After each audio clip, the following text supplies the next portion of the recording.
today from the Climate Impacts Group. I'm really pleased to have their work represented. It's a very impressive group of individuals who have made a big impact.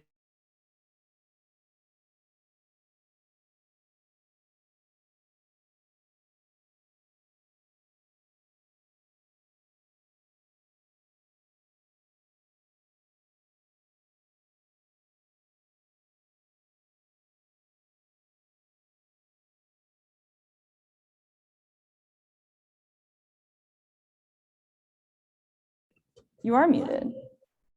Then where am I echoing from? Oh, you need to turn your sound all the way off. Your volume down. There we go. Okay, awesome. Hey, everybody, good to see you. I'm going to talk about climate impacts and adaptation in the Northwest a little bit generally, and then more specifically with just one project as an example of the kind of work that we do at the Climate Impacts Group.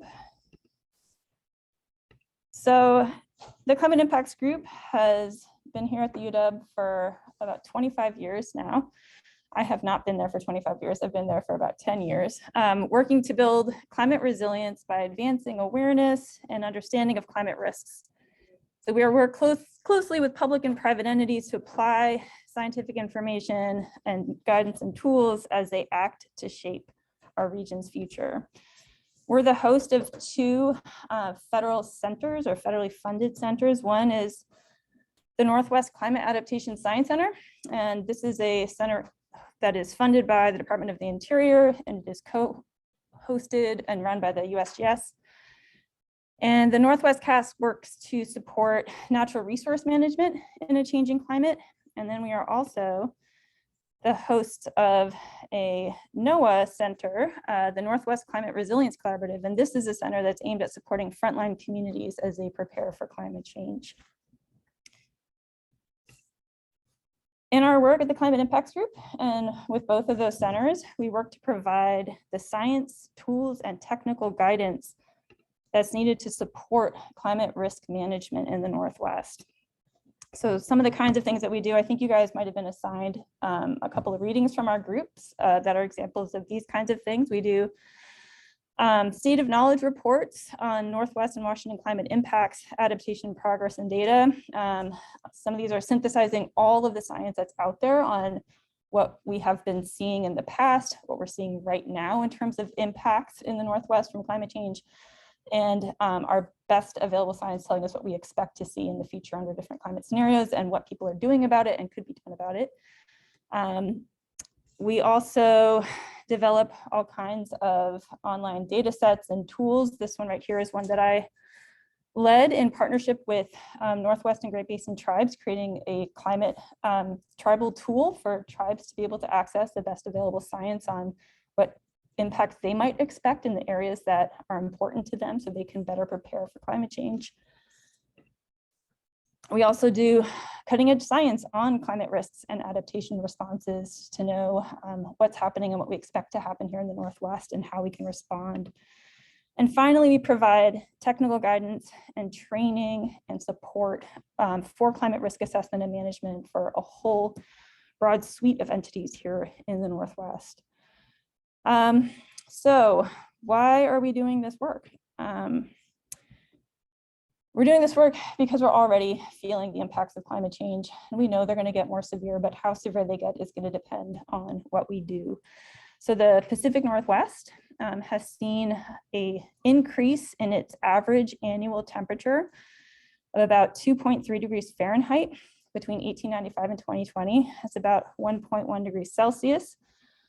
Here in Washington, it's warmed about just shy of 2 degrees Fahrenheit since 1895. So we're talking average annual temperature. We don't live in an average world. We live in a world with climate variability. Variability changes in temperature from year to year, decade to decade.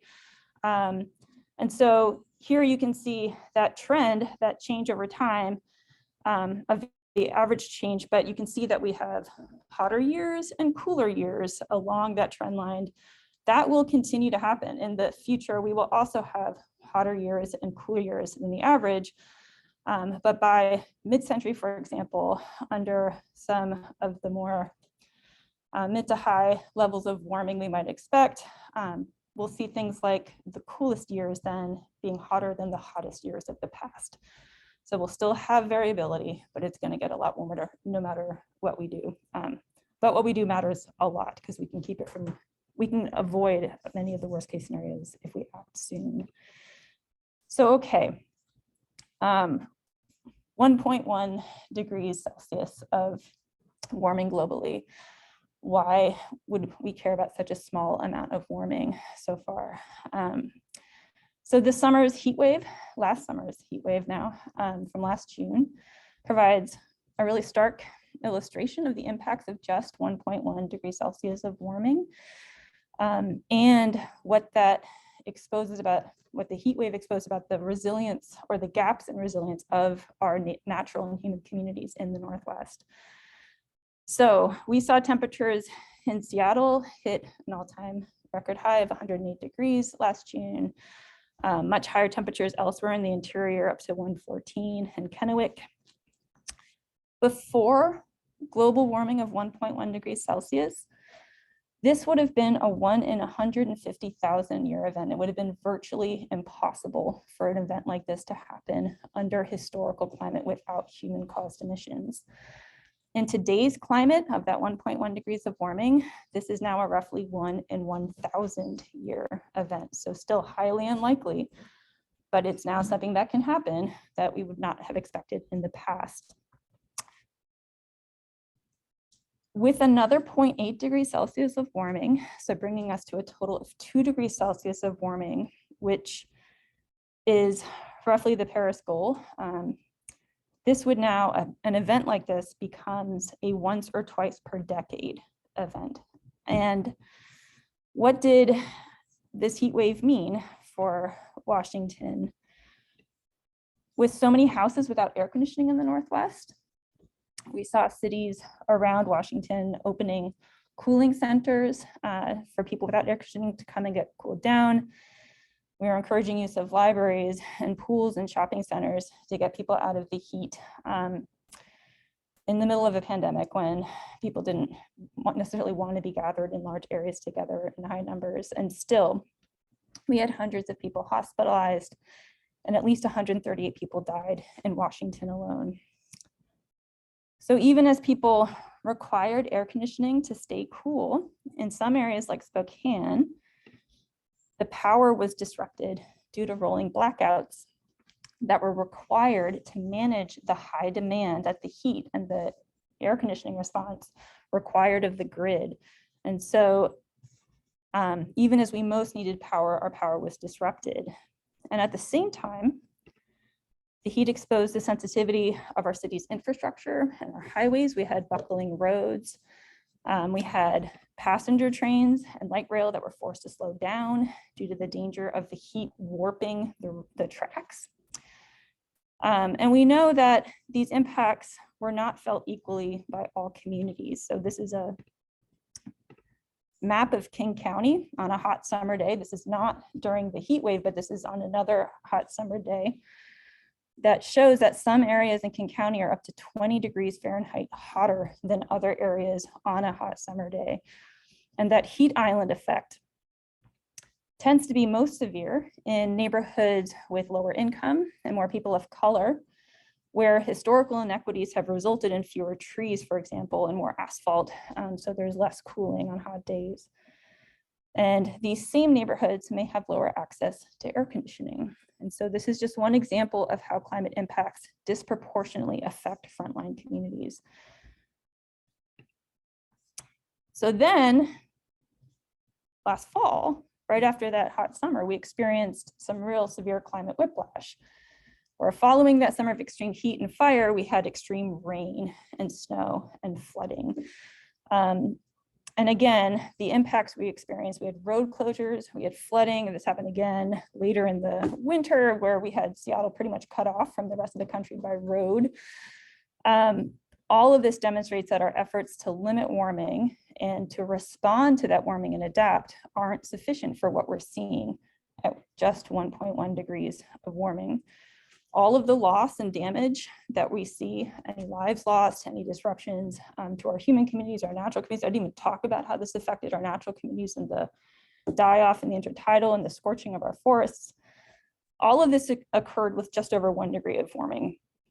And that extreme heat and precipitation are just 2 examples among many of the climate impacts we're already feeling in the Northwest, including more fire and smoke, sea level rise, and ocean acidification, and others. So that was at 1.1, edging in on 1.2. But if current emissions rates continue, we could reach 1.5 Celsius by 2030. And at this point, it's in fact relatively likely that we are locked into 1.5 degrees of warming. That 1.5 is now unavoidable. But there is a big difference in terms of what happens after that 1.5 that we can still control. So we could reach several degrees higher than that by the end of the century, or with dramatic and immediate emissions reductions, we can stay well below some of the worst case scenarios and closer to 1.5 or 2. Okay, so if we're locked into 1.5, what do we expect to see here in Washington? And sorry, these were supposed to animate so I could walk you through them one by one, but this is an example of the kind of work we do at SIG, where we take, this was in response to an IPCC, an international UN driven report on the impacts of 1.5 versus 2 degrees Celsius of warming and what that would mean for our natural and human systems. And the kind of thing we do at SIG is take those kinds of big global analyses and make them locally relevant so that we can actually act on them regionally. And so from one of our reports, here's the changes that we expect with 1.5. This is now we're pretty much where we will see 1.5 at this point here in Washington. And so things like a 67% increase in very hot days, it stays over 97 degrees Celsius, and the heat related illness and death that comes with that. Warmer streams that'll affect our salmon, more frequent and harmful algal blooms, which if you like shellfish, for example, can be a problem. We also would see with that level of warming an additional 38% decline in our snowpack. And our snowpack is our water storage here in the Northwest. So that would affect our water storage, which would affect then things like summer irrigation. We would also see winter and summer recreation losses. So maybe a shorter snow season, or in some areas, not much of a ski season at all. We would also expect to see an increase in our winter stream flows. So normally here in the Northwest, what happens is that for many of our streams, the rains start in the fall. That's the start of our water year. And our precipitation, it's still warm enough that our precipitation then falls as rain. It goes right into our streams. And then as winter picks up and we get more and more rain, it gets colder, which means that at higher elevation, that precipitation turns to snow. And then our stream levels actually start going down in the winter because the snow is storing that precipitation for us for later in the spring and summer. It warms up again in the spring, and then that snow starts melting and the precipitation starts turning to rain, and then our stream levels rise and we start getting our highest stream levels usually in the spring, and then they taper during the summer to provide our summer water. So all that snow that was our reservoir starts melting slowly over the summer for our summer water. And so what happens when it gets warmer, we have very warm snow in the Northwest. As anyone who skis at Snoqualmie Pass knows, right? Like, it might be rain, might be snow, you never know, it might change 5 times in the same day. And so it doesn't take much warming to turn our snow into rain in the Northwest. So with a relatively small amount of warming, instead of that cycle we normally see where the stream levels go up in the fall and then they go down when it starts snowing and they go back up in the spring, we'll see more and more of our watersheds having that precipitation just keep falling as rain. And so our peak stream flow will move earlier and earlier, and we can wind up having peak stream flows in the winter, which leads to flooding.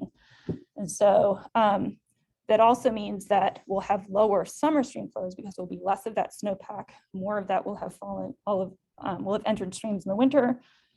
So our snow is not only our reservoir, it's also our battery. It charges our hydro plants in the summer when we need water and we're not getting rain. And so that's also puts a strain on our hydro systems.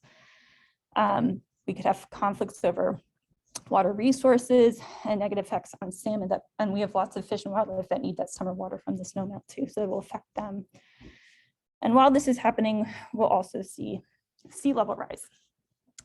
With 1.5 degrees Celsius, that's about 1.4 feet of sea level rise for Washington, which will affect our coastal communities with flooding and inundation, damage to coastal infrastructure and communities, and bluff erosion. And then not seen on here is also sort of global warming's evil twin, which is ocean acidification. And that is projected to increase 100 to 150% by 2100.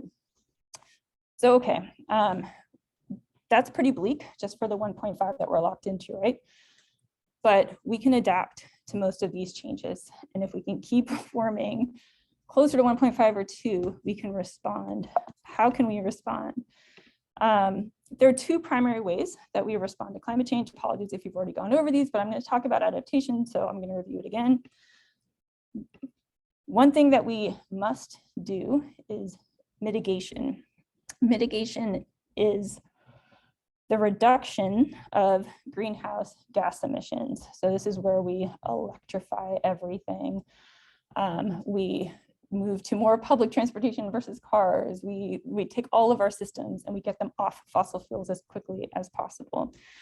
The other way that we need to respond is through adaptation.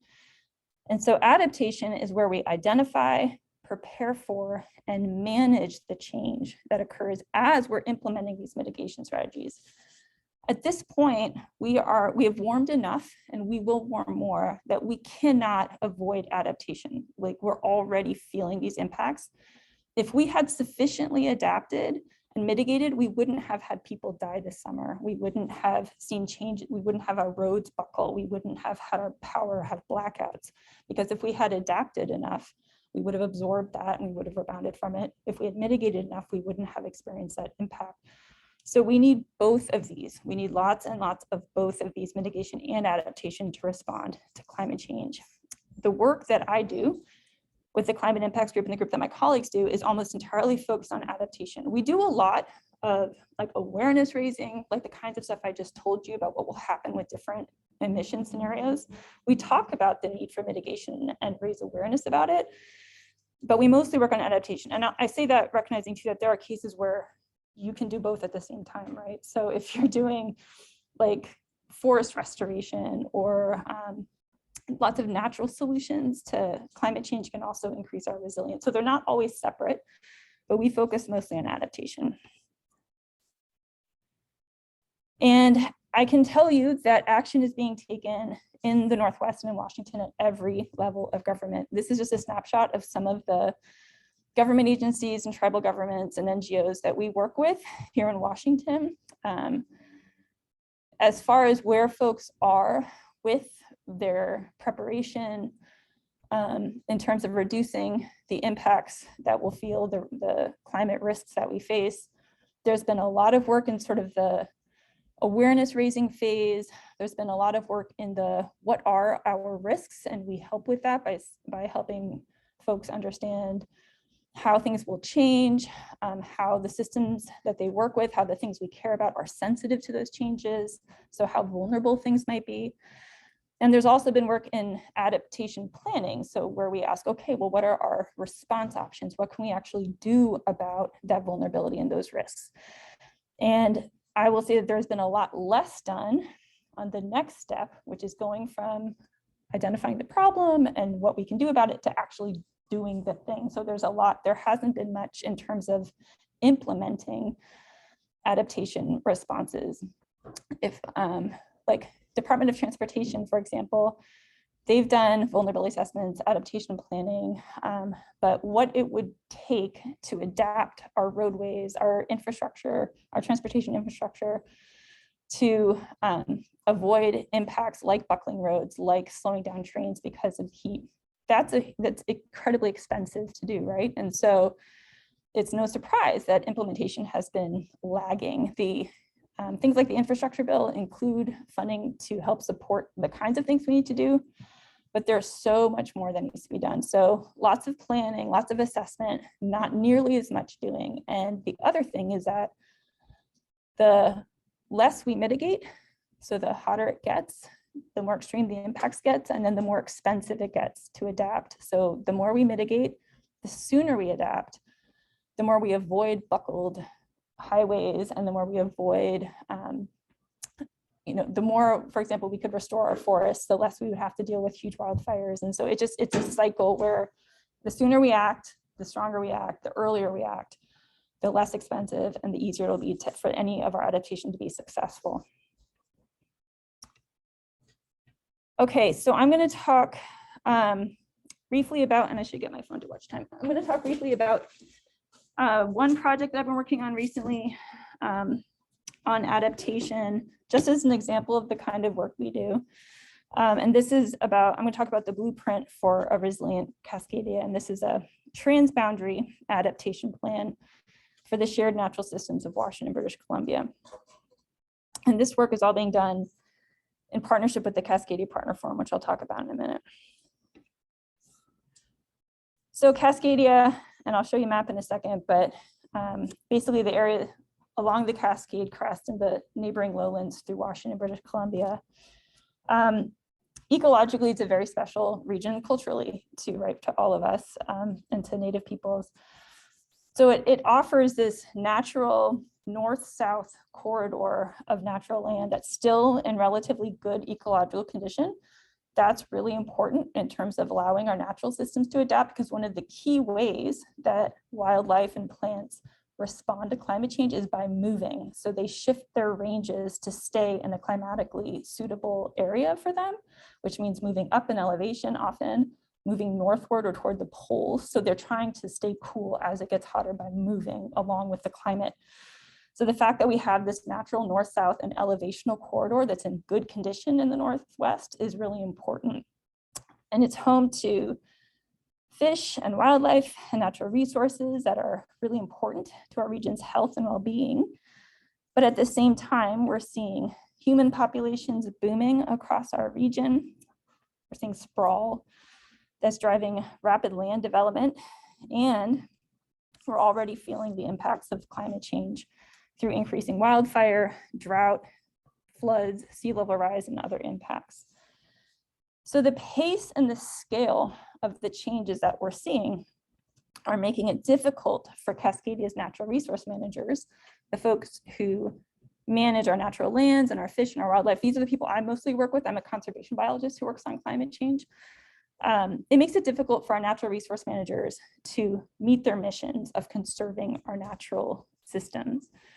And this is exacerbated by the fact that our natural lands in the Northwest are managed as a patchwork of many, many individual jurisdictions. So each of these different colors, each of these different little polygons here, they wind up acting as islands in this sea of rapid landscape change. And folks are managing their lands like little islands, when what we need is large-scale coordinated action. Because if you have species, for example, that need to be moving across these fragmented landscapes, if you need to be keeping track of what is happening on your landscape and ensuring that we're keeping an eye on the ball, on the big picture, all of these patches need to be working together, because no one individual jurisdiction, no one individual landowner or manager is going to be able to meet its conservation goals without working across borders, across boundaries, given the pace and the magnitude of change.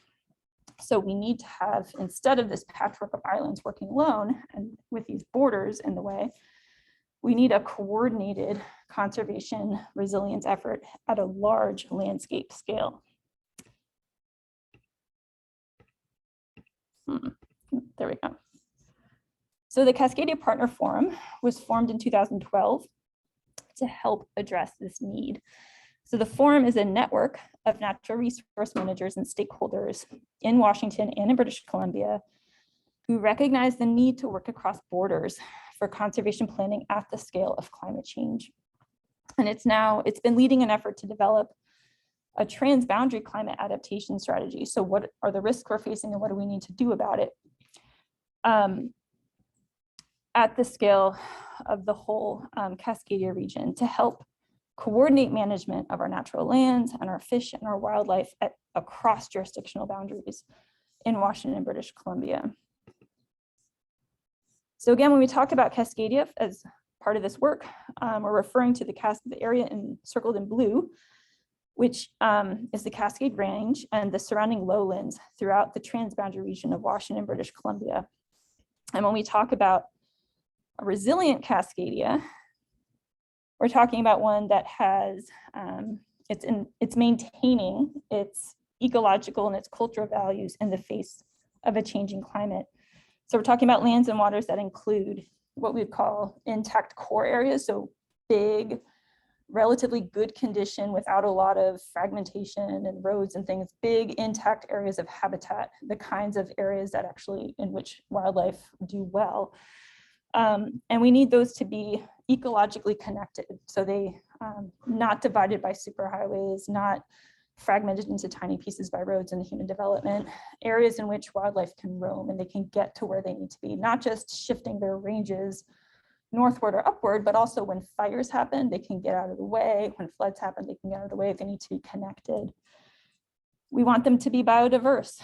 They don't necessarily have to maintain exactly the same suite of native species we have now, though we would like to keep as many as we can. We recognize also there may be species moving in from the south, from other areas as it gets warmer. We want to make sure that together they constitute a biodiverse landscape.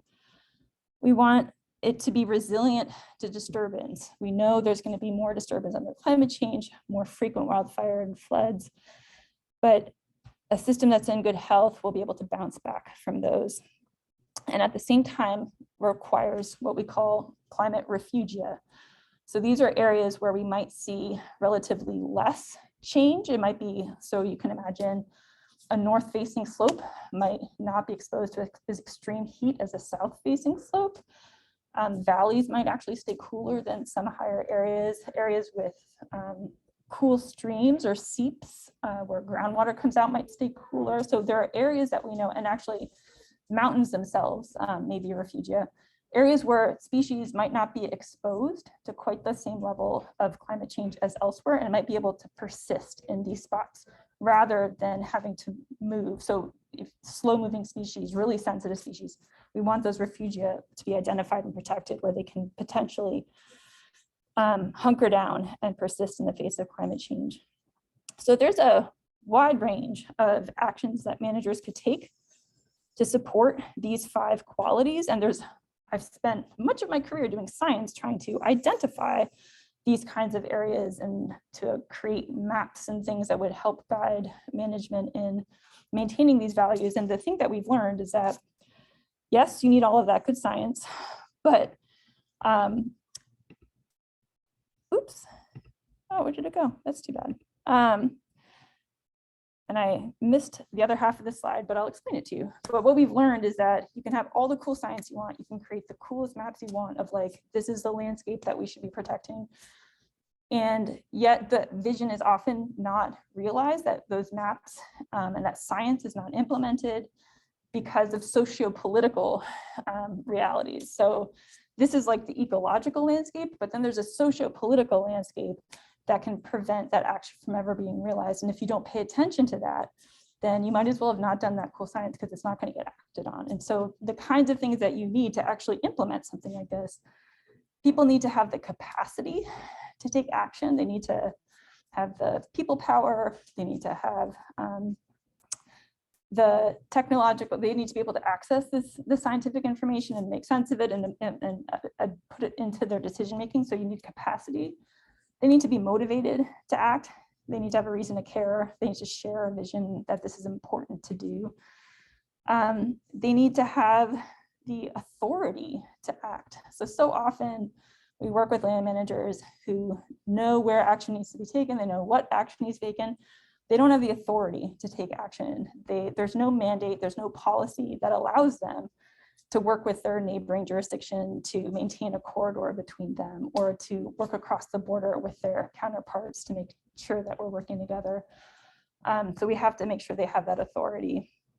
You need the funding none of this matters if you don't have the money to put in a wildlife overcrossing over that superhighway that's keeping your landscape from being connected. And they all need to be coordinated. So if there's no facilitation, no coordination across these boundaries, they won't work together in ways that allow them to have this large landscape vision. And so the blueprint for a resilient Cascadia was really focused on those 5 socio-political enabling factors for large landscape resilience, which is a big departure from where we've often spent our effort.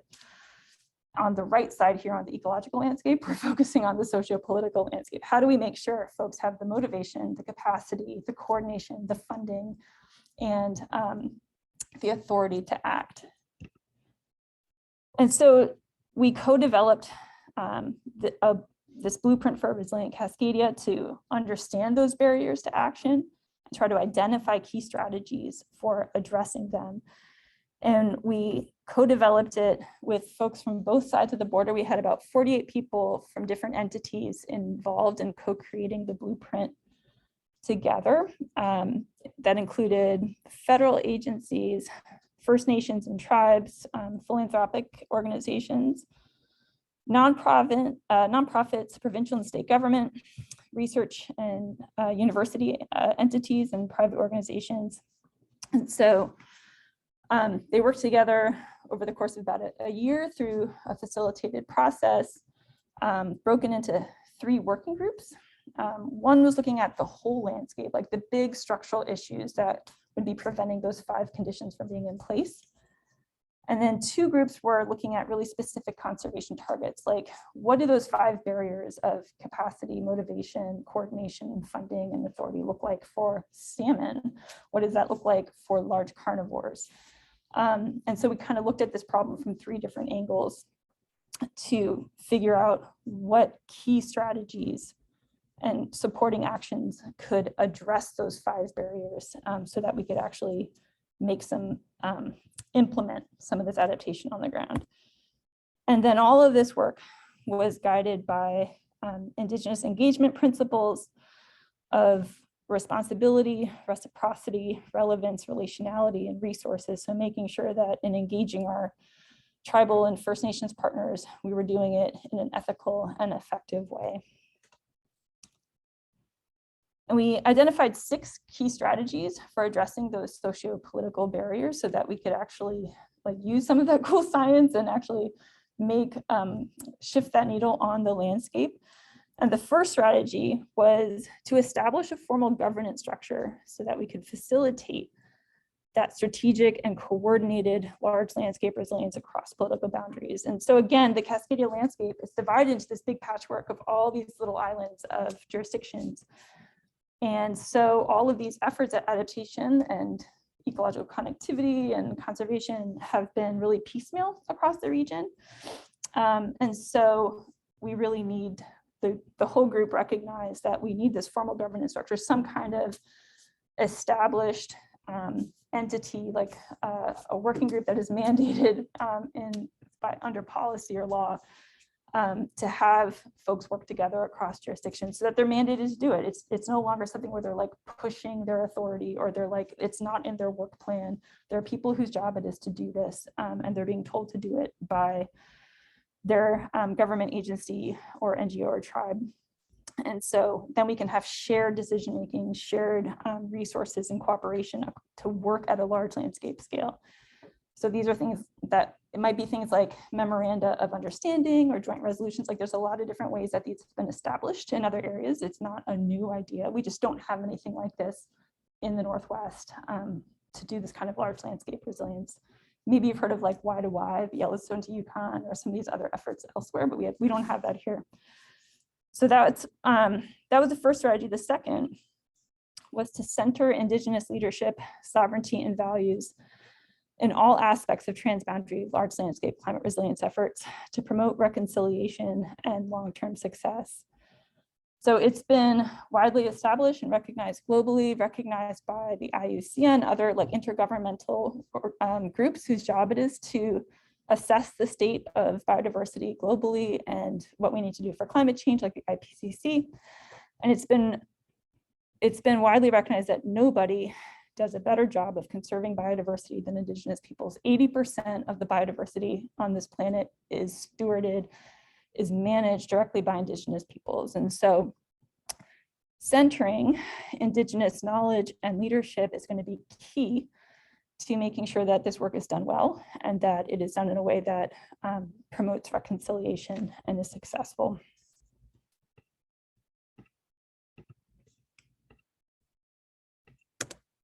The third strategy, I don't know if you've heard the term mainstreaming yet, but this comes up a lot in adaptation, is to mainstream transboundary large land resilience into existing decision-making structures at all levels of government and management to ensure that it's implemented. And so the idea here is that if you create like an adaptation plan, you're like, okay, here we're gonna have these 10 people from these different like groups in our, different departments in our government get together and create an adaptation plan that identifies the risks from climate change and what we should do about it. And then they create this plan and they're like, yay, we're done. And they deliver it to people. That is way less likely to actually ever be used than if you do it in a way that's mainstreamed, where what they do is identify actions that are built into what everyone already does. And so you're like, these people in this department do X, Y, Z. Here's how they could tweak that, or how this could be incorporated into what they already do, instead of saying like, here's this whole new way that we have to do business to respond to it. So this strategy recognized that we need to mainstream this work into what governments and NGOs and communities are already doing, rather than having to create some whole new effort and to build on what everyone is already doing. We also recognize the need for joint assessment, monitoring, and evaluation of large landscape climate resilience, so that we could support coordinated adaptation towards our socio-ecological goals. And what this means is that joint assessment means that we're working across borders in figuring out like, what is the state of the landscape? How is biodiversity doing? How's everything? How many species do we have? How are they functioning? What's the health of our landscape? And where should we be prioritizing our efforts in investing in conservation and adaptation? And how are we monitoring and evaluating to know whether we've been successful? And again, right now, people are kind of doing their monitoring and evaluation and assessment like in these little islands. And this recognizes the need for them to be doing it together across borders so that we share a vision of what's going on in the landscape and if we're being successful. The strategy recognized the need to invest in relationship building to build the social capital, political commitment, and public support for transboundary large landscape climate resilience is missing there. And so the need, recognizing that all of this rests on political will and buy-in, which means that people actually have to care about this effort. They have to care about large landscape resilience. They have to care about our natural systems. So we have the need to identify things like political champions who can help make this happen and really get people rallied to invest in this and get policymakers educated and invested in this and working across borders. And then finally, establishing a sustainable funding model to support all of this. Again, adaptation can be very expensive, and it will get more expensive the longer we wait and the more climate change progresses. And so making sure that funding for these kinds of efforts is prioritized, it's built into budgets, that it's sustainable in the long run. All of this is in a report that's available now online at the Cascadia Partner Forum's website. We built a tool, the Resilient Cascadia Action Library, so anyone can go and explore all of the 6 different strategies, and there's dozens of actions that sort of give teeth to the strategies and make them actionable. And then we've been working in partnership with Google as part of that issue of joint assessment, like what's going on in the landscape, how can we work together to assess the state of the landscape and what needs to be done. We've been working with Google to build a new tool called Adapt that supports conservation in a rapidly changing climate by giving land and wildlife managers always up-to-date information about our changing landscape using satellite imagery and other information. And this is because in the past, you would do these assessments like manually, and it would take like 5 years, and then you'd have these cool maps of what's going on in the landscape. They're already out of date, like the second they are completed. So having these automated cloud-based modeling systems so that you always can see what's going on in the landscape. It's automated, you build in metrics, and you do this collaboratively across the border, so we always know what's going on and we can respond. And so focus next is on working towards implementation. So working within the Cascadia Partner Forums, partner entities, and then building out to working outside the Partner Forum with additional, bringing in more policymakers, more communities to actually support implementing this thing. And that's what we're doing now, is supporting that implementation and getting all of the strategies moving forward. And I think, do we end at 4:20? That's usually when the talk ends. The class goes longer, but Okay. we can do Q&A. All right. So, whenever you're done. okay. I never like to give a talk about climate change anymore without talking about also what you all can do about it. And you're probably all aware of these things, but I'm going to say it anyway, because the only way that I'm able to work on this every day is by knowing that the future is not yet written. We can still avoid the worst, and working on it myself makes it manageable to know how difficult our situation is. And so what can you do? You probably know this, but one of the most important things you can do is to hold your government accountable. And so I would just encourage any of you, I showed a whole bunch of government entities that we're working with on adaptation and mitigation. It's your government. I encourage you to give a call to all of, show up at your city council meeting, show up wherever you can to actually ask them what they're doing about mitigation, ask them what they're doing about adaptation. Don't go it alone. There are plenty of community groups out there that you can get involved with. If this is information that is distressing to you, if climate change is distressing you, I cannot encourage you enough to actually get involved with a community group working on this. It makes all the difference. At the same time, if you want to take any individual actions, and in my experience, the two really feed each other. The more I do collective stuff, the more it informs what I do as an individual. The more I do as an individual, it affects collective action. The most important things you can do are things like taking fewer flights.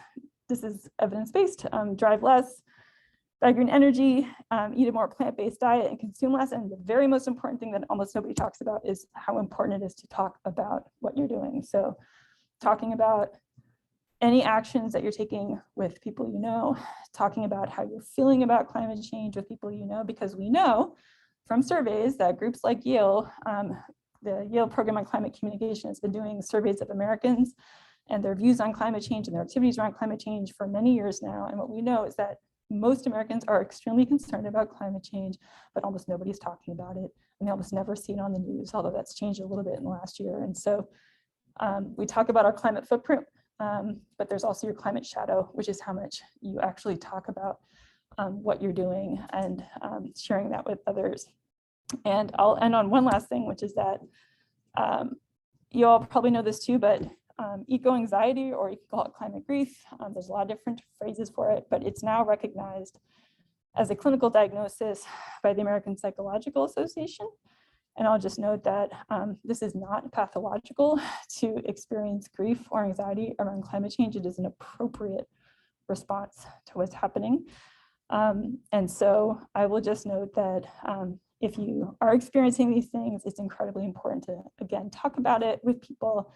If it is disruptive, truly disruptive to your ability to enjoy your life, I encourage you to talk to someone professionally about it. This is all, it's really challenging stuff. And the more that we talk about it and work with each other and take action, the more it's possible to find meaning and purpose in it. So anyway, thank you all so much. And if you have any questions, I have time.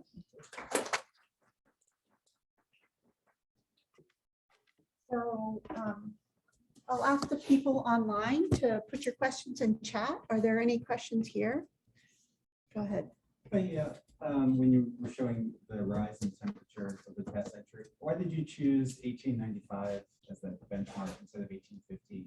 Oh, you know what? I'm not sure. So those numbers came from a tool that we developed with Tableau to put those numbers online, and I actually do not know why it was 1895 versus 1850.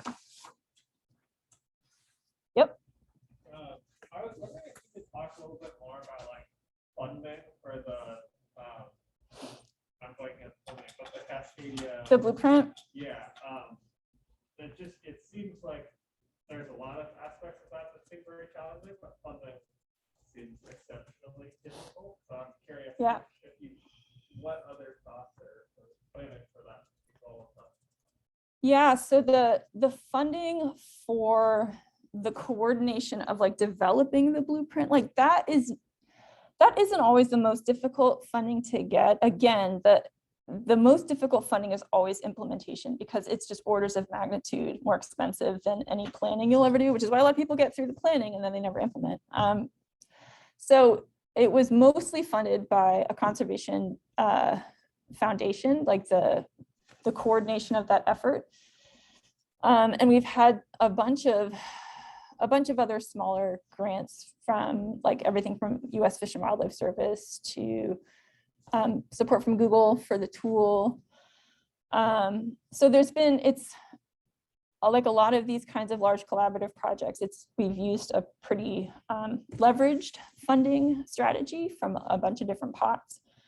But what we're moving toward right now, like now that the blueprint is done and we're moving towards implementation, one of those pieces of implementation is around funding. And so now is kind of the moment where we're like, okay, it's time to go for the really big, bigger pots of money just around facilitating that coordination and like moving toward implementation. But to actually get anything implemented on the ground, that's where you have to work with your partners. Like that's about having this mainstreamed into like what the big, large landowners or land management entities like the Forest Service and the Park Service and DNR, Washington Department of Natural Resources and others, so that they co-own this. It's built into what they're doing. And then looking for other funding streams, like here in Washington, the state's going to be figuring out what to do with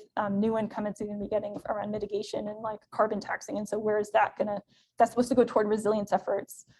Do you get things like this implemented through those kinds of large government funding streams? And so that's a big part of this next effort, is to actually identify and move forward with a strategy for getting it funded. And it's not just, again, it's not just our group funding it. The idea is to get that funding worked into like all different kind of levels of government and other partner organizations. Yeah.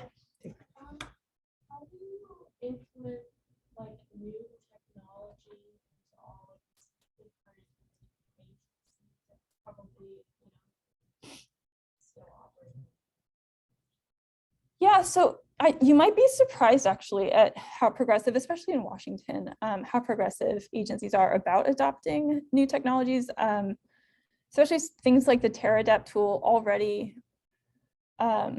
Washington Department of Fish and Wildlife and Washington Department of Natural Resources, they're already super interested in using the tool.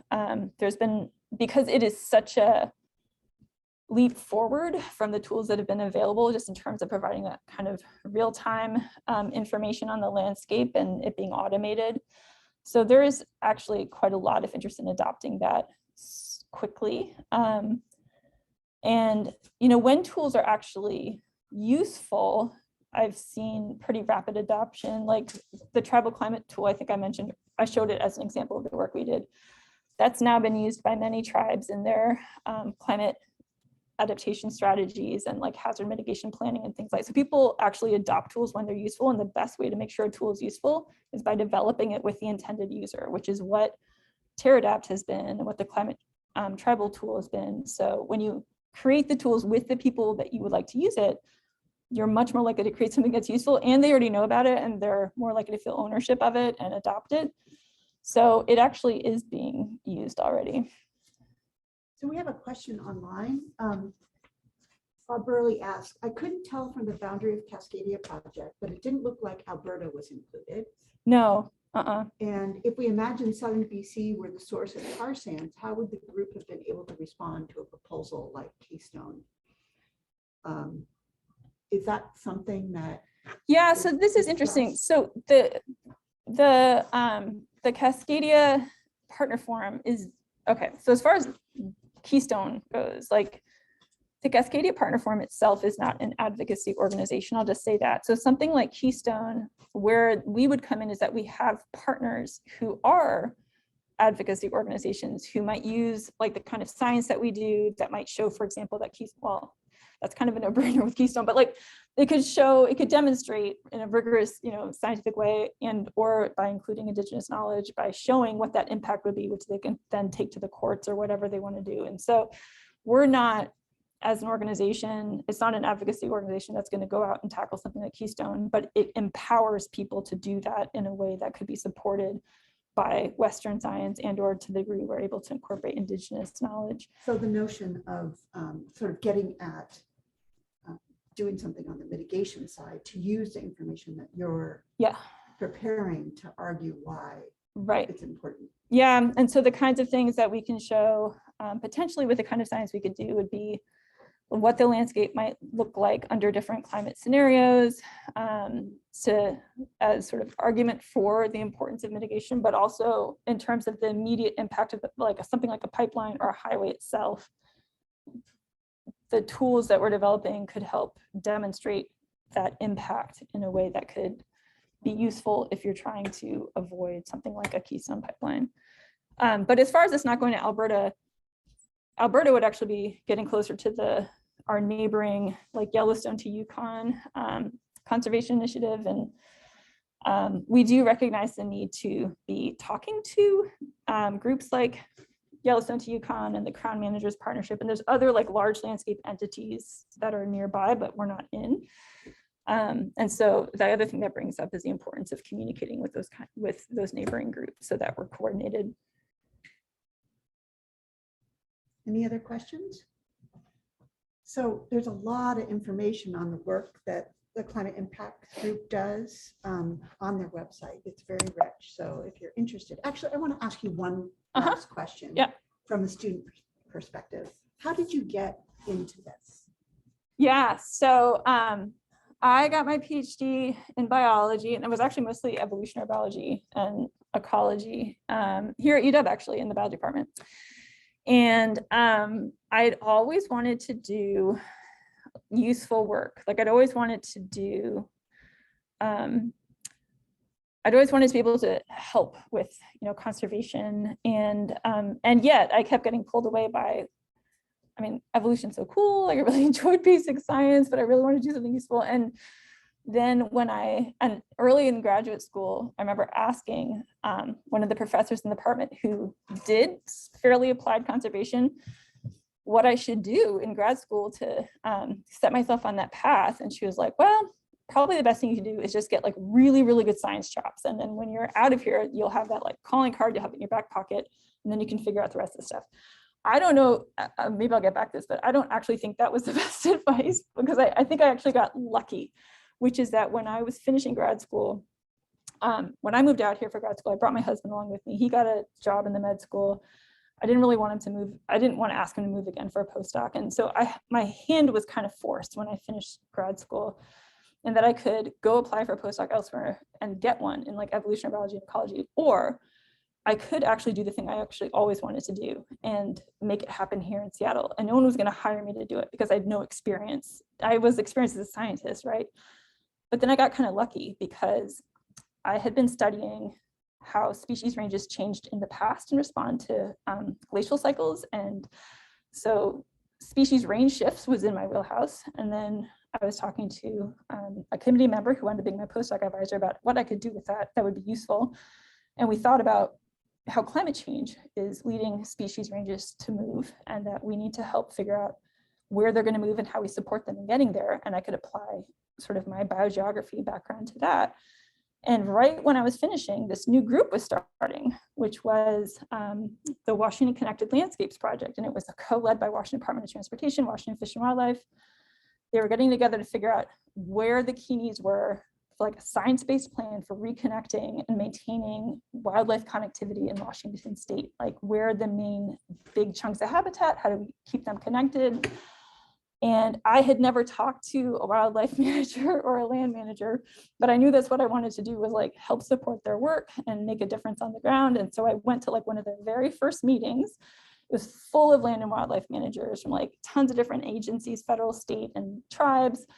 And I just got there at the right place at the right time. And I said, do you have anyone in your group who's considering how climate change may influence like where you think the most important areas are for reconnecting habitats, since they're going to be moving and this is all going to be changing? And they were like, no, we don't have the capacity, that we think it's really important. I was like, would you like someone to do that? They were like, well, yeah, that'd be great. We don't have any money. And I was like, I can write some grants. And so I started with like a little $10,000 grant from a conservation foundation, and used that to have a workshop where I brought people that I still work with today together, I'd never met, to like talk about this issue. Then got another $10,000 grant, and like I was half funded by 6 months and fully funded by a year, and I've been funded ever since. And that was 2009 when I graduated and started doing that.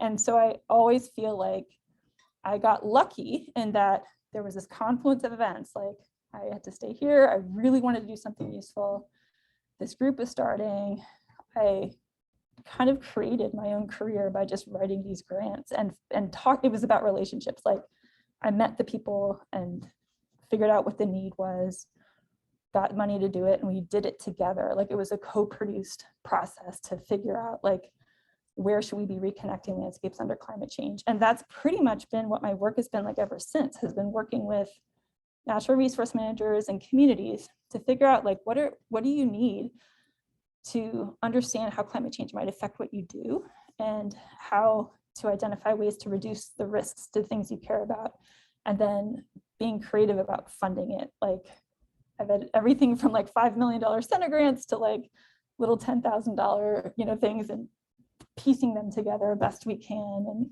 so anyway, I don't think my path is a normal path, but I do think that things have changed a lot since I graduated, and there's many, many more career paths like mine than there were when I graduated, because I kind of had to create it. There really weren't a lot of opportunities. And I also know that when I told the professors in my department that I was working with land managers to prepare for climate change, they looked at me like I had 3 heads, and they were like, why would you want to do that? And that has also changed. And now, through the Northwest Climate Adaptation Science Center, I actually run a fellowship program for graduate students to train them to do this kind of work. And so in response to the professor who told me I would just figure it out, I did figure it out. And you know what? You don't have to like learn it on the job like I did. Like there's actually training out there now to teach you how to do that work well. And it's like one of my great pleasures is that I get to train graduate students the way that I wish I had been trained. So anyway, that's a long story, Okay, but that was, I think, the best question. Quarter. What do you guys think? Anyway, that was really fantastic. Thank you so much. And you know where to find her. She's Yep. just over a block over. So thanks so much. yeah, thank you for having me. Thank you, people online. Bye. Bye.